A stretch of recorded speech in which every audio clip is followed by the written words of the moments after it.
2 కొరింథీయులు 5:19. మన అపరాధములను వారి మీద మోపక క్రీస్తునందు లోకమును తనతో సమాధానం. అంటే మన అపరాధాలన్నీ ఎవరి మీద వేశారు? యేసయ్య మీద వేసేశారు. కరెక్టే, మనం పాపం, మనకి దోష శిక్ష లేదు. అయితే ఇప్పుడు ఏమి ఇచ్చాడంట మనకి? దాని ద్వారా తనతో ఏం చేయడానికి ఇచ్చాడంట? సమాధానపరచడానికి. సో సమాధాన పడడం అంటే ఏంటి?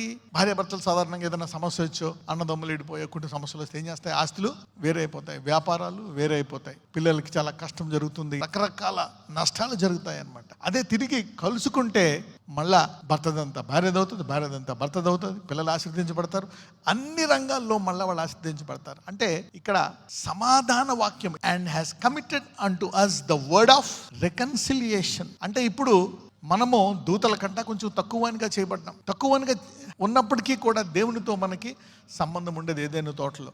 ఎప్పుడైతే మానవుడు పాపం చేశారో దేవునితో సంబంధము పోగొట్టుకున్నాం. అయితే మన పాపాలు మన మీద వేయకుండా తిరిగి మళ్ళా ఆయన కుమారుడితో మనకి సహవాసానికి ఒక అవకాశం ఇచ్చాడంట. గాస్పెల్ ఆఫ్ రికన్సిలియేషన్, సమాధాన వాక్యం. అంటే ఏంటి?